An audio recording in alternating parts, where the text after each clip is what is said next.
கடந்த 4 ஆண்டுகளில் வேளாண்மை பொறியியல் துறையின் சார்பிலே என்னென்ன சாதனைகள் எல்லாம் படைத்திருக்கிறோம் என்பதை செய்திருக்கிறோம் என்பதை இங்கே கண்காட்சியாக இன்றைக்கு வைக்கப்பட்டிருக்கிறது.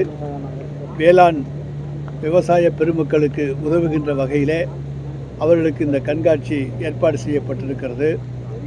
இன்றைக்கு இந்த நிகழ்ச்சியிலே 29 பயனாளிகளுக்கு 38 லட்சம் ரூபாய் மதிப்பிலே இன்றைக்கு நலத்திட்ட உதவிகள் வழங்கப்பட இருக்கின்றது. நீதிமன்றம் ஏற்கனவே உத்தரவு போட்டிருந்தது முருகபக்தர் மாநாட்டில் அரசியல் தலையீடு இருக்கக்கூடாதுன்னு சொல்லி. அவங்க போட்ட தீர்மானத்தில் இந்துக்கள் அரசியல் ஒன்றிணைக்கணும், தேர்தலில் வாக்குங்க ஒன்றிணைக்கணும்னு சொல்கிறாங்க.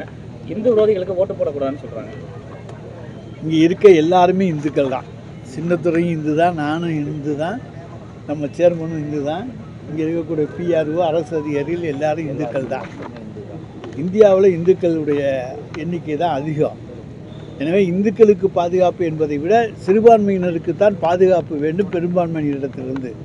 அதுதான் இன்றைக்கு ஒரு அரசினுடைய கடமை. அந்த கடமையை செய்கின்ற அரசு எங்களுடைய தலைவர் தளபதியினுடைய அரசு. அந்த கடமையிலிருந்து தவறுகிற அரசு ஒன்றிய பாஜக அரசு. ஆந்திர முதலமைச்சர் துணை முதலமைச்சர் பவன் கல்யாணம் இந்துக்களை கிறிஸ்டினை வாழ விடுறாங்க, முஸ்லீம் வாழ விடுறாங்க, இந்துக்களை வாழ விட மாட்டேங்கிறாங்க, அதுக்கு கூட்டமே அடையுது அப்படின்னு சொல்றாரு, கருத்து வைக்கிறாரு. அதை நம்ம எந்த இந்துக்களை எங்கே வாழ விடலை சொல்லட்டும். அவருக்கு ஆந்திராவில் ஏதாச்சும் அப்படி ஒரு அசம்பாவிதங்கள் இருந்திருக்கிறா, அதுக்கு நாங்கள் பொறுப்பல்ல. பவன் கல்யாண் ஆந்திராவை பார்க்கட்டும். போய் தமிழ்நாட்டில் பவன் கல்யாண் தன்னுடைய சித்து வேலைகளை எல்லாம் காண்பிக்க முடியாது. அதற்கு தகுந்த இடம் இது இல்லை. அங்கே வெங்கடாஜலபதிக்கு சொல்லுவார், இங்கே நீங்கள் புதுசாக முருகன் கோஷம் போட்டிருக்காரு. எனவே பவன் கல்யாணை போன்ற இரட்டை வேடம் போடுகின்றவர்கள் நாங்கள் அல்ல. அண்ணாமலை பேசும்போது 2026 தன்னெழுச்சி தமிழகத்தில் ஏற்பட்டது, 2024 ஆட்சி மாற்றம் உறுதி அப்படிங்கிற இது ஆளுங்கட்சிக்கு ஒரு சம்மட்டியடி சவுக்கடி அப்படிங்கிற. அதாவது அவருக்கு தெரிந்த வசனங்கள், சம்மட்டியடி சவுக்கடி, இதெல்லாம் அவருக்கு தெரிஞ்ச வசனங்களைத்தான் இன்றைக்கு அண்ணாமலை உச்சரித்திருக்கிறாரே தவிர தமிழக மக்களுடைய மனநிலையை அவர் உச்சரிக்கவில்லை. இதுவரை ராமா ராமா என்று கோஷம் போட்டவர்கள் இன்றைக்கு முருகா என்று கோஷம் போட வைத்திருப்பது எங்களுடைய திராவிட மாடல் அரசு. நாங்கள் ஆன்மீகத்துக்கு எதிரானவர்களாக இருப்போமே, ஆனால் இன்றைக்கு இவர்கள் முருக வேஷம் போட்டிருக்க மாட்டார்கள்.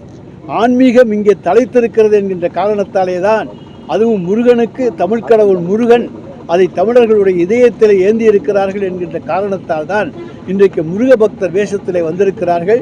தமிழர்களுக்கு யார் வேஷம் போடுகிறார்கள், யார் உண்மையானவர்கள் என்பது தமிழ்நாட்டு வாக்காளர்களுக்கு நன்றாக தெரியும். இந்த வேடதாரிகளை அவர்கள் நம்ப மாட்டார்கள். இந்த முருகபக்தர் மாநாடு அயோத்தியில் என்னாச்சு? ராமர் பிறந்த அந்த அயோத்தியில் என்னென்னமோ பண்ணி பார்த்தாங்களே, அயோத்தி என்னாச்சு? உத்தரப்பிரதேசம் என்னாச்சு? நாடாளுமன்ற தேர்தலிலே உத்தரப்பிரதேசத்துடைய நிலை என்ன? அயோத்தியில் யார் தோற்றது, யார் வென்றது? எங்களுடைய இந்தியா கூட்டணி தான் அயோத்தியிலே வென்றிருக்கிறது. ராமர் பிறந்த மண்ணிலே வென்றது இந்தியா கூட்டணி, பாஜக அல்ல. நேற்று கூடியிருக்க கூட்டம் அரசியல் ஒரு தாக்கத்தை ஏற்படுத்துமா? 26 தேர்தலுக்கு நேற்று கூடிய கூட்டத்துக்கு சம்பந்தம் அல்ல. நம்முடைய தமிழ்நாட்டு வாக்காளர்கள், அவர்கள் இந்துக்களாக இருந்தாலும், இஸ்லாமியர்களாக இருந்தாலும், சீக்கியர்களாக இருந்தாலும், பௌத்தர்களாக இருந்தாலும், அல்லது முஸ்லீம் இஸ்லாமியர்களாக இருந்தாலும், கிறிஸ்தவர்களாக இருந்தாலும், யாராக இருந்தாலும் தங்கள் மனச்சாட்சி அவர்களுக்கு நன்றாக தெரியும். யார் தமிழ்நாட்டை ஆண்டால் பாதுகாப்பு, யார் தமிழ்நாட்டை ஆண்டால் அமைதியாக இருக்கும், யாரிடத்தில் அதிகாரம் இருக்க வேண்டும் என்பதை உணர்ந்தவர்கள் தமிழகத்தினுடைய வாக்காளர் பெருமக்கள். எனவே இவர்களுடைய போலி வேடம் எடுபடாது. சார், இந்த முருகபக்தர் மாநாட்டுக்கு நீதிமன்றம் இது ஆன்மீக மாநாடாக நடத்தணும், அரசியல் தீர்மானம் நிறைவேற்றக்கூடாதுன்னு சொல்லி அனுமதி கொடுத்திருந்த நிலையில் நேற்று நிறைவேற்றப்பட்ட தீர்மானங்களில் பெரும்பாலானது அரசியல் தீர்மானமே இருக்குது. நீங்கள் எப்படி பார்க்குறீங்க? வந்திருக்கிற மக்களை அரசியலுக்காக இழுக்க போன்ற ஒரு தோற்றத்தை அவர்கள் உருவாக்குவதற்காக தீர்மானங்களை போட்டிருக்கிறார்கள். இது முழுக்க நீதிமன்ற அவமதிப்பு என்பது அவர்களுக்கு நன்றாக தெரியும்.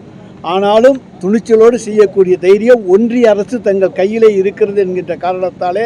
ஆனால் நீதித்துறை இன்றைக்கு இந்தியாவிலே சுதந்திரமாக செயல்பட்டு கொண்டிருக்கிறது என்பதை பல சம்பவங்கள் இன்றைக்கு சுட்டிக்காட்டி இருக்கின்றன.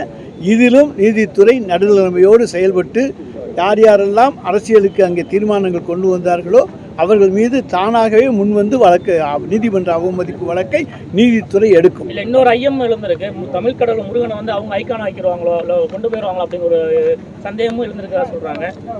ஐக்கான் ஆக்கி எங்கே கொண்டு போவாங்க? தமிழ்நாட்டை விட்டு அவங்க கொண்டு போக முடியாது. அங்கெல்லாம் போய் அவங்க எந்த கோஷமும் போட முடியாது.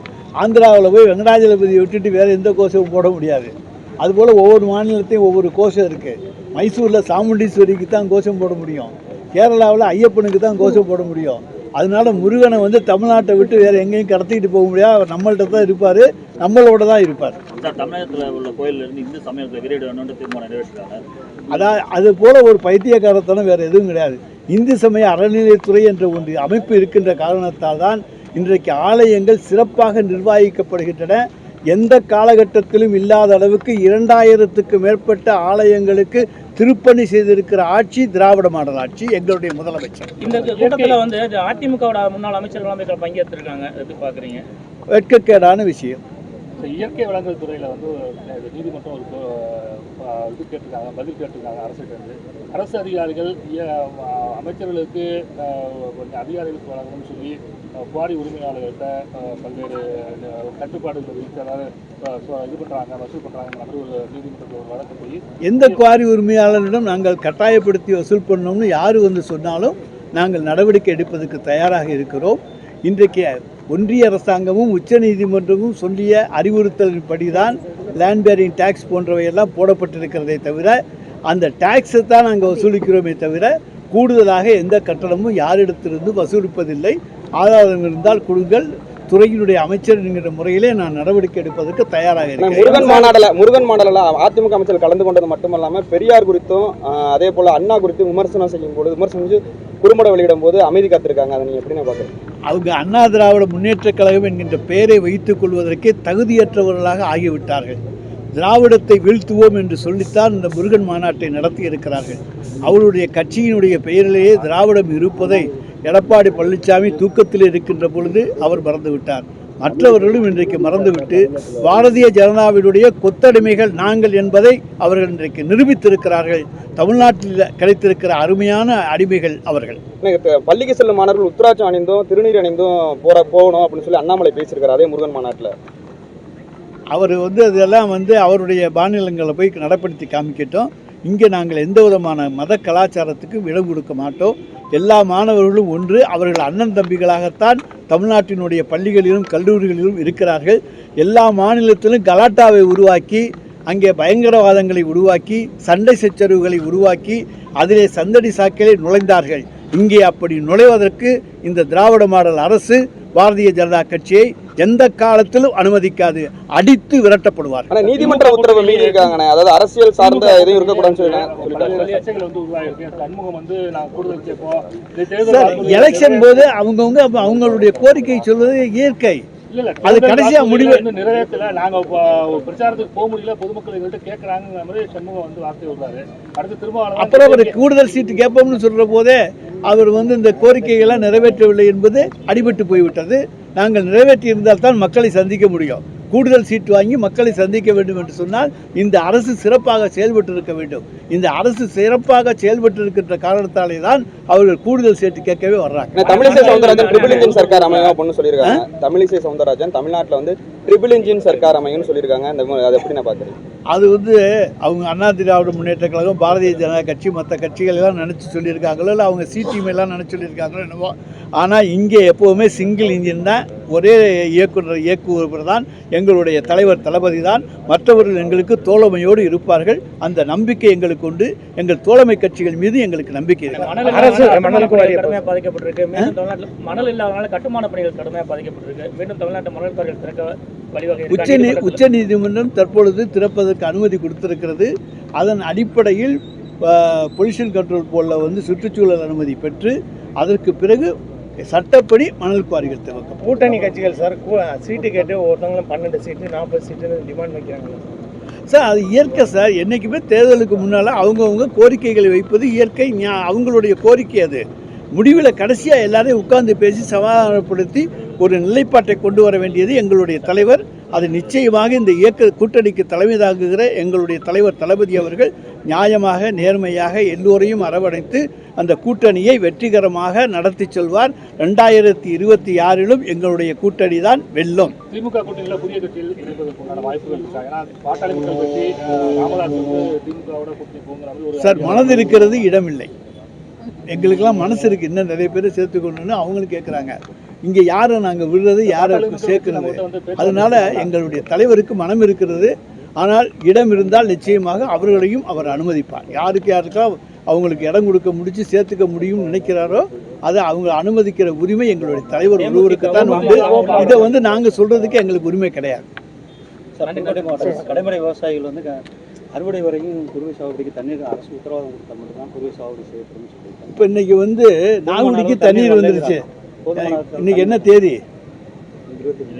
நாகுடிக்கு தண்ணீர் வந்துருச்சு. போதுமான அளவு தண்ணீர் பத்தாது. எந்த காலத்தில் இவ்வளோ குயிக்காக வந்திருக்கு, அவ்வளோ வேகமாக கொண்டு வந்திருக்கோம்ல தண்ணியை. அப்போ அந்த குறுவை சாகுபடியை பாதுகாப்பதற்கு அவர்களை விட நாங்கள் அதிக முயற்சி செய்வோம். ஏன்னால் நெல் உற்பத்தி அதிகமாக இருந்தால்தான் தமிழக மக்கள் நிம்மதியாக உணவு உண்ண முடியும். எனவே உணவு உற்பத்தியை பெருக்குவதற்கு விவசாயிகளுக்கு இருக்கக்கூடிய அதே அக்கறை அரசுக்கு உண்டு, அதை விட கூடுதலான அக்கறை உண்டு. நிச்சயமாக நாங்கள் அவர்களுக்கு தகுந்த பாதுகாப்புகளை தருவோம். கடைமடை பகுதியில் 25,000 ஏக்கர் வரை ஏற்கனவே அதாங்க நாகுடிக்கு தண்ணி வந்துருச்சுன்னு சொன்னால பண்ணியிருக்காங்க. நாகுடிக்கு தண்ணி வந்திருக்கு. அப்புறம் அதை பார்த்துக்கோங்க.